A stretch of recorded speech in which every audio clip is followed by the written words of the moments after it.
Good afternoon, televiewers. Thanks for joining us in this midday bilingual edition of the newscast on Equinox Television. Bonjour, Nazia. Bonjour, Innocent Azé. Mesdames et messieurs, bonjour et merci d'honorer ce rendez-vous de l'information sur Equinox Télévision. Crise anglophone, les élites de la région du Sud-Ouest montent au créneau et demandent aux élèves de reprendre le chemin des classes le 3 septembre prochain. C'est lors d'un forum regroupant les représentants des 6 départements de la région du Sud-Ouest Cameroun. Le reportage de Julie Nandé. Nous y reviendrons dans nos prochaines éditions d'information.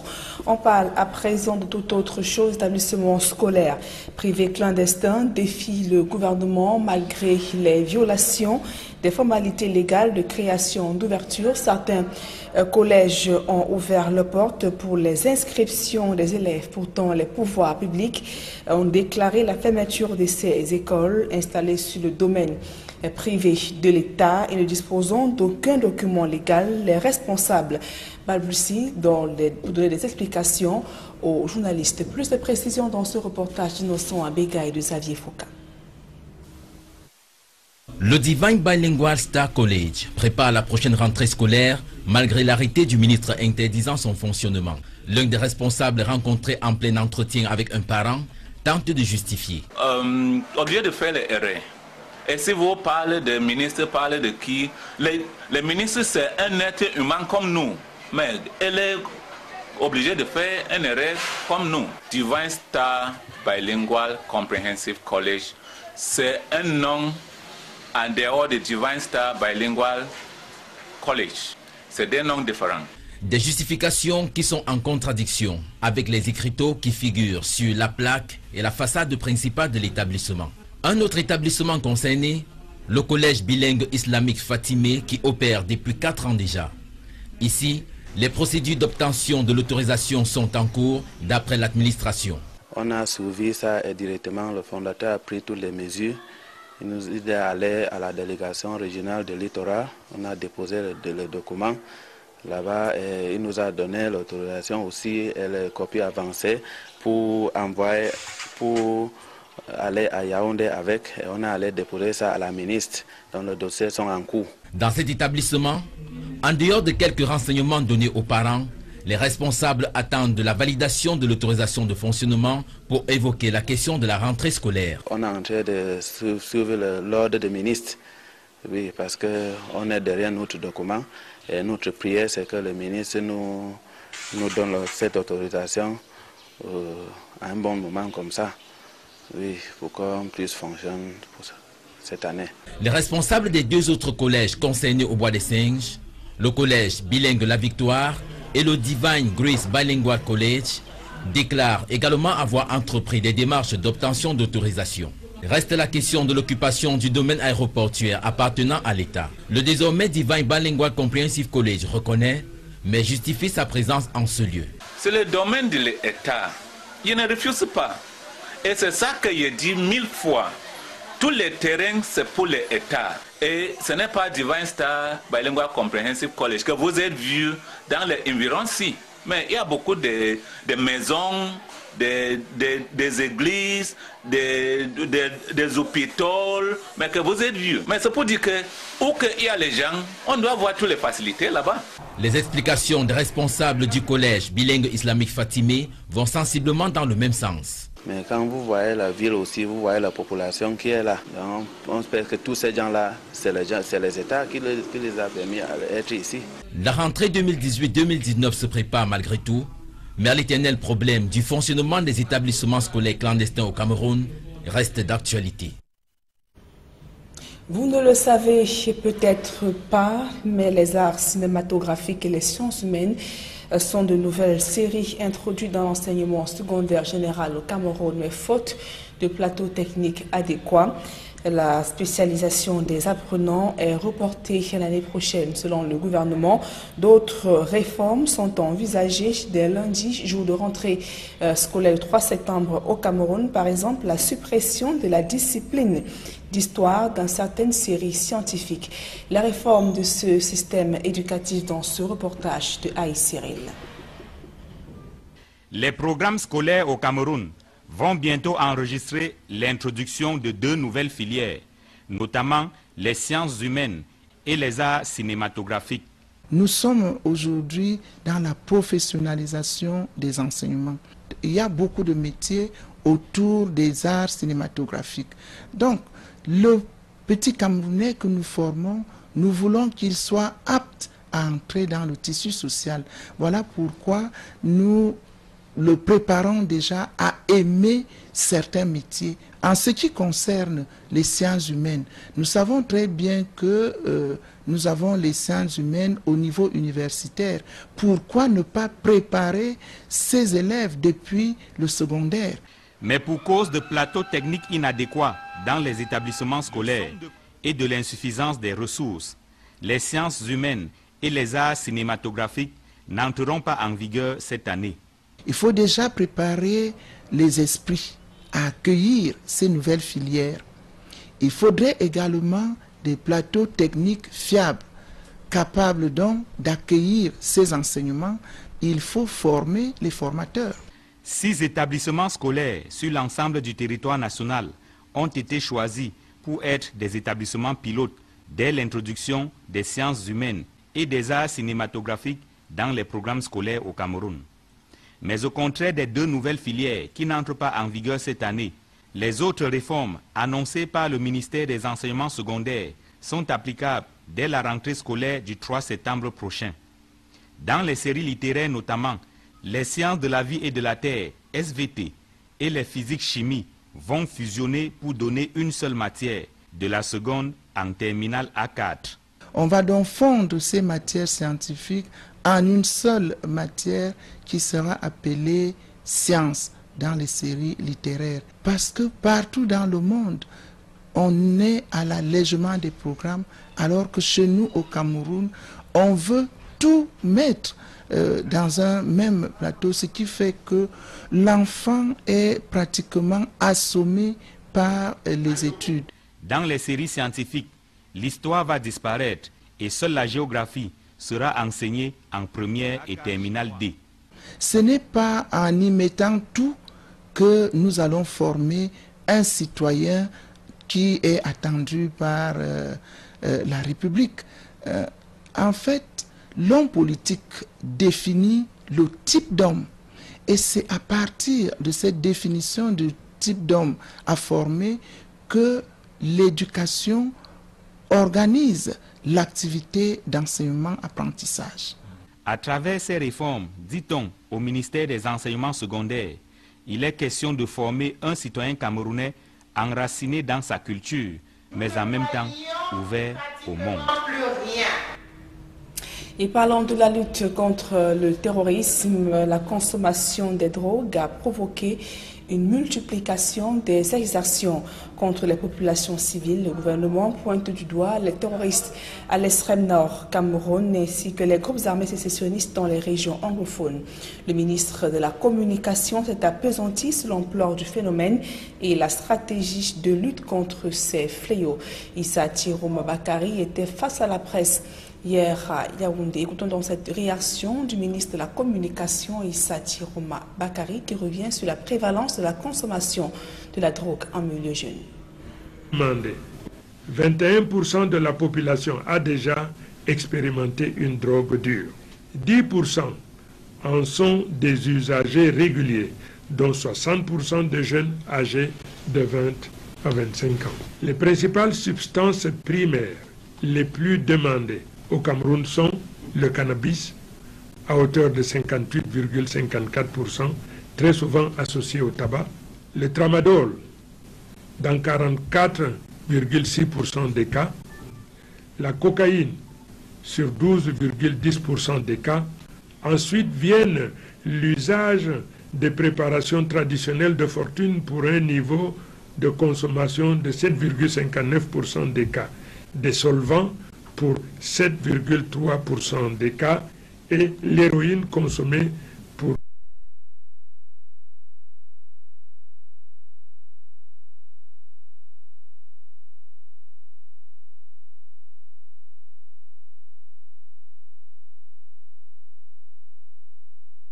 et des produits psychotropes dans notre pays. Le Cameroun, jadis considéré par les Nations Unies comme un pays de transit, se trouve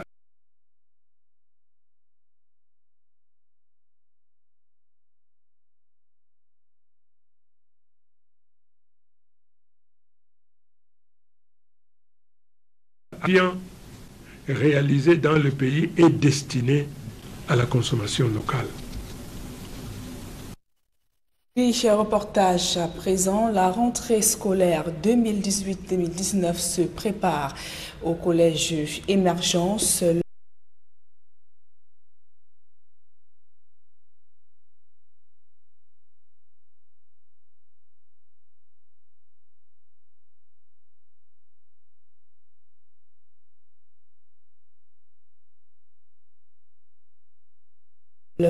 Créé depuis plusieurs décennies, déroule le tapis rouge pour cette année scolaire 2018-2019. L'établissement scolaire offre un cadre de qualité qui répond à toutes les exigences. De la maternelle au primaire, ce sont des salles de classe spacieuses, dotées de tables bancs individuels, de classeurs de rangement et bien d'autres équipements qui sont mis à la disposition des apprenants. Afin de permettre une vie de classe épanouissante, propice à la réussite, l'école maternelle primaire bilingue Émergence s'est fixée une limite maximale de 25 élèves par classe. Une salle d'informatique équipée de postes de travail personnalisés est ouverte à tous les élèves et des bus assurent leur transport pour tout itinéraire. Pour des citoyens outillés intégrés dans leur environnement social, le complexe scolaire Émergence accorde un point d'honneur au bilinguisme dans la formation de ses pensionnaires. Emergence Bilingual Primary Nursery School of Bissau is a purely bilingual school whereby we have 2 teachers per class. So the bilingualism starts from the nursery up to class 4. Then in class 4 now, the child chooses either to do English or French, so as to have 2 years to prepare for the first school and common entrance. Avec une équipe pédagogique dévouée et professionnelle, l'établissement scolaire peut laisser ses résultats parler à sa place. Nous avons un encadrement assez intéressant. Les résultats le prouvent. Nous sommes premiers chaque fois au concours d'entrée en sixième à Liberman. C'est Émergence qui est la première école. Au CEP, nous sommes la première école. Et nos enfants ont eu de très grandes moyennes. Il n'y a pas de redoublement en réalité. Donc, les parents qui ont besoin d'un véritable encadrement de leurs enfants, ils peuvent nous faire confiance et nous n'allons jamais les décevoir. Ceux qui ont été là par le passé peuvent le témoigner. Pour cette année scolaire, plusieurs innovations sont annoncées. Bien, pour cette année, comme innovation, en réalité, nous allons ajouter des disciplines extrascolaires, le karaté par exemple, la danse classique. And we actually have this year the safety club that will be put in place by the firefighting brigade of Douala, where they will be teaching children how to carry out certain... Fréquenter à l'école maternelle primaire bilingue Émergence, c'est conjuguer plaisir d'apprendre et réussite scolaire.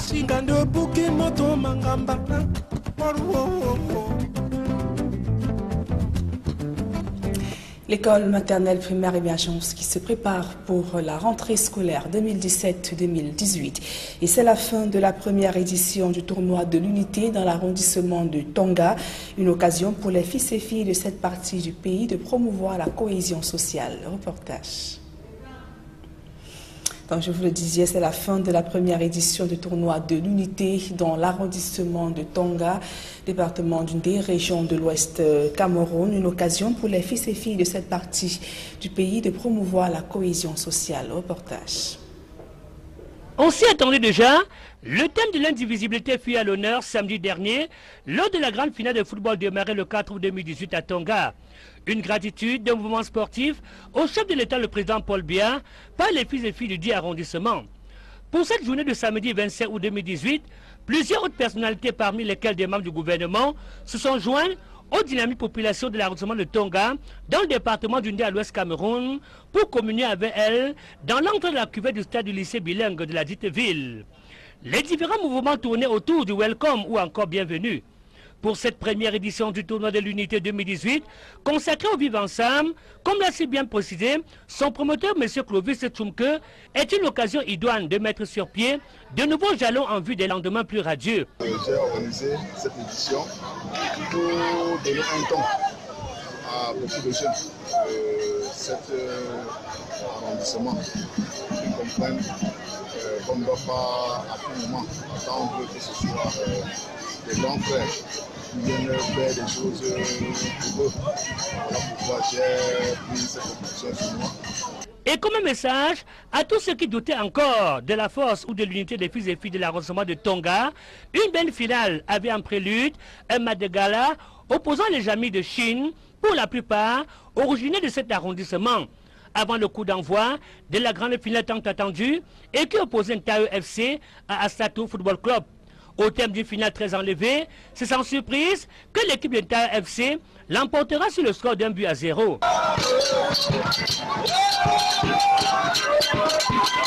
C'est parce que pour le moment, l'adversaire était très coriace et on a dit vraiment très combattre pour arriver à ce niveau. Satisfaction totale pour le comité d'organisation. En tant que président de l'association Bon Tonga de Douala,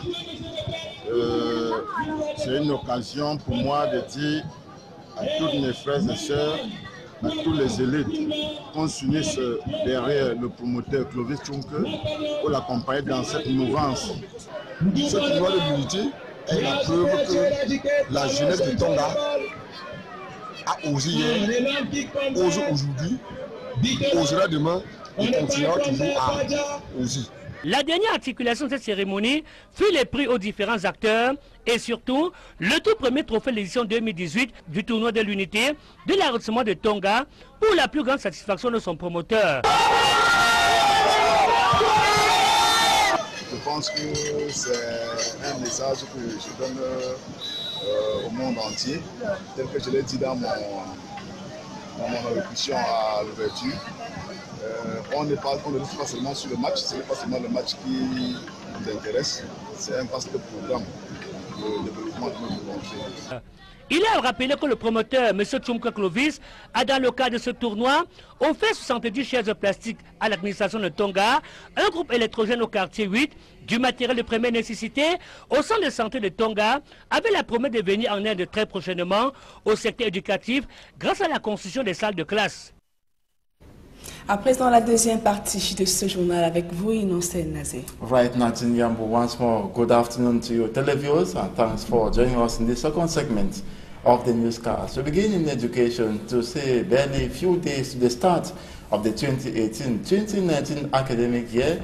The fate of some clandestine schools lifted by the Ministry of Secondary Education is uncertain. Officials of the schools are striving to get out of the mess. Babla Jonathan visited some of the 30 clandestine schools in Douala and compiled this report. Out of 30 clandestine schools identified by the Ministry of Secondary Education in the littoral region of Cameroon, 4 are in the Bois de Singe neighborhood in the Douala 2 subdivision. Few days to back to school, the doors of the 4 schools are opened. At Divine Star Bilingual College, registration is ongoing, while procedures to solve the problem affecting the school, which is now operating under a new name, are on course. The school carried the name before and now it has been changed, and the name now is Bilingual Comprehensive College. So meaning, I will tell you there was a mix-up somewhere and everything has been cleared. That's why you see the doors open, and you can see, if you were outside, you must have seen some students outside and parents coming in. Another problem affecting the school, like the other 3, is the fact that it is built on state-owned land. You are the one telling me that I am on a forbidden land. I did not know. When you say my school is on state land, who owns land in this country, Mr. Journalist? Divine Star Bilingual Comprehensive College is not the only building that you have seen on that land. If you have seen other houses and seen people there and seen a school, people are residents here and they need schools, the same like hospitals. I am sure you have seen hospitals too. As you were coming here, you have You have seen other public services. On our way through the Bois de Singe area of the town of Douala, we saw this signboard giving direction to one of the clandestine schools on the list of 52 nationwide. As we went further, we saw this one bearing the name in the French language. And when we finally reached the school, we were told that the school is Collège Bilingue Grâce Divine and not Divine Bilingual College, as written in a ministerial release. And on this signboard, with its French language translation on the other side, the school official supervising construction works said management is in the process of obtaining authorization documents for the school to be operational September 3rd, 2018. At Victory Bilingual College, we are told officials of the school are striving hard to take the school out of illegality before the start of the 2018-2019 school year, Monday. Here, activities are on standstill while school officials wait, expecting Secondary Education Minister Nalova Lyonga to reverse her decision banning the school that has been existing for over 2 years. Few meters away from here, it is the same situation and atmosphere reigning at Collège Bilingue Islamique Fatime. When the minister published the list, we immediately started depositing the document, even though the document was already in the process. But we had to push it. So we had to go to deposit the document to delegate regional of Britola. And then also he had to authorize with the advance copy, and then we went and deposited in Yaoundé, of which they gave us the discharge to prove that we have deposited the document at the ministry in Yaoundé. So for now we are waiting for the minister, His Excellency Minister, to look at our document and get back to us by authorizing us to go on. And our prayer is that the minister should hear our call and our plea, because we are here, we are just, our goal here is to educate Cameroonians. The school has been existing for over 4 years. Communication Minister Issa Chiroma Bakari has presented worrying statistics on the phenomenon of drug consumption among youths in Cameroon today. Minister Issa Chiroma Bakari said the head of state has announced the putting in place of strict measures to fight against drug consumption, which is on a steady rise in Cameroon. He was speaking to the press yesterday in the nation's political capital, Yaoundé. He equally says that the drug consumption is extremely high and there is need for the government to step up efforts and curb the phenomenon.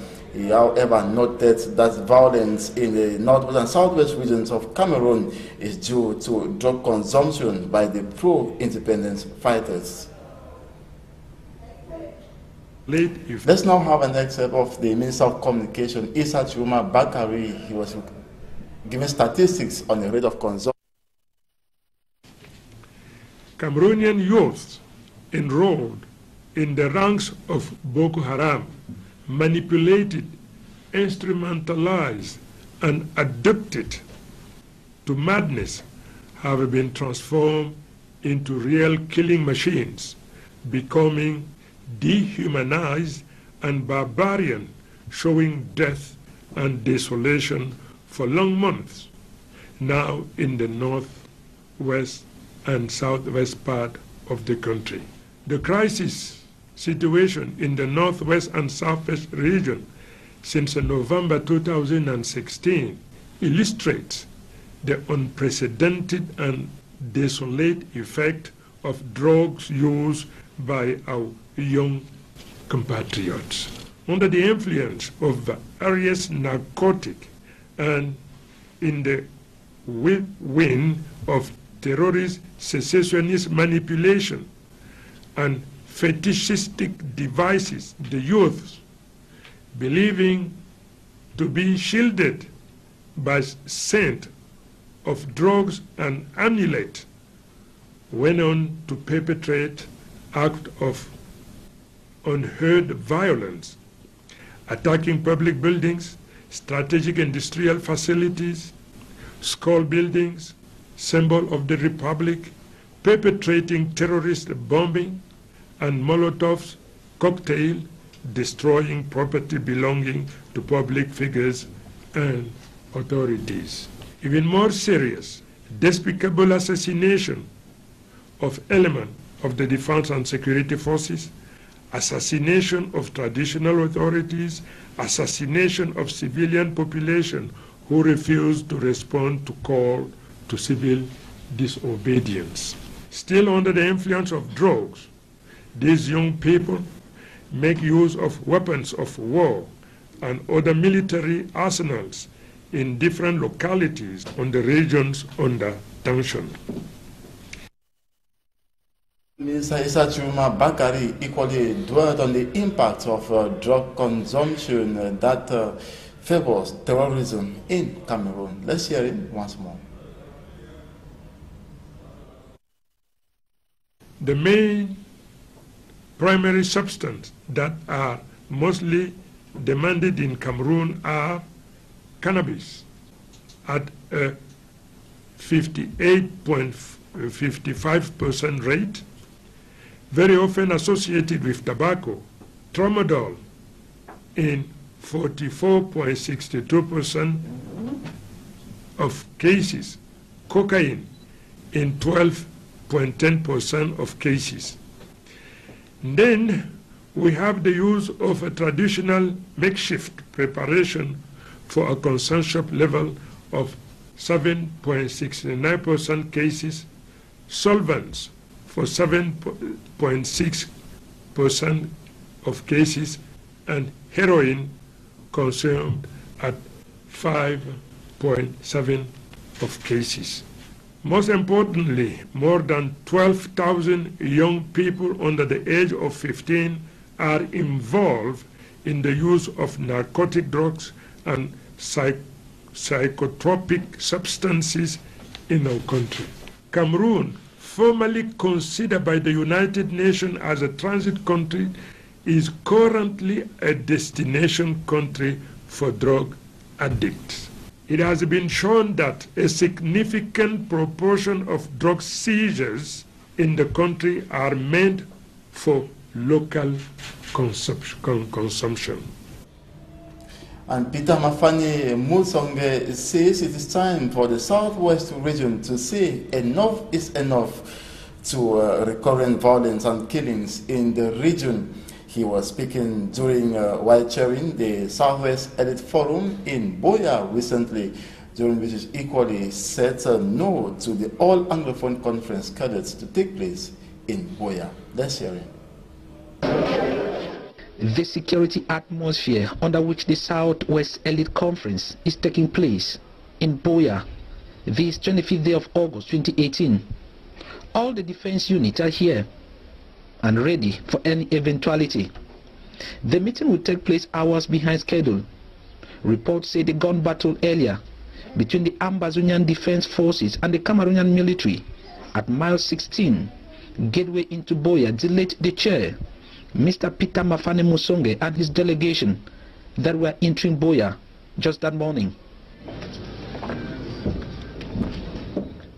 These Southwest sons and daughters are converging on Buea under the theme Facing Our Challenges Together, and Mayor Ekema Patrick Esunge of the Buea Council, in his welcome address, reminded these elite that they had neglected the challenges. I should be emphatic here that the silence of our elders in the past of the current terrorist actions in our region cannot be taken for granted and well. And now that they are here, they must work hard and fast. If not, nothing good will come from the Southwest region. The crisis is deepening. If we don't come together, we cannot strengthen the minds of our students, our children, to go back to school. We will not be able to go out and canvass for votes for our darling CPDM party, represented by His Excellency President Obi. So we need a more regular. Lauding the mayor's initiative, Mr. Peter Mafani Musonge said enough is enough. What we are going through over the last 4 months should challenge us, the people of the Southwest region, to say to them, enough is enough. I wish to commend the the efforts of the mayor of Boya, Patrick Ekemesunga. Then, the Way Forward Search Mission that saw commissions created, and the Southwest Political Choices Commission hours later came up with its own report. We outrightly reject and denounce the options of secession. The Southwest region will not play host to the Anglophone General Conference Bill for Freedom. The socio-economic impact of the Crisis Commission merely enumerated the damages recorded since 2016 when the Anglophone crisis escalated. The primary school sector is heartbreaking. Just 1/3 of the children of school-going age are actually went to school in 2017-2018. No schooling in Akwaya, Mbonge, Bakam, Munyele Axis, and the whole of Jebiabi. Then the declaration. Finally, we, the members of the forum, urge government to significantly increase the presence of forces of law and order in our region. Begging on the Cameroon government to deploy more military forces into the Southwest region was even surprising to some of the people in this hall. Some will whisper later that a Southwest man on the ground is begging but for demilitarization and a ceasefire, for people are dying every day. The Southwest elite left the region immediately after the conference, and the ghost town has again been heavily respected this Monday, August 27, 2018, in the Southwest region. That was Derry Jato completing this edition of the Midday Bilingual Newscast on Equinox Television. Thanks for watching. Do join us at 4 p.m. Au revoir, Serge Nazi. Merci Innocent Azé. Fin de ce journal. Mesdames et messieurs, merci pour votre aimable attention.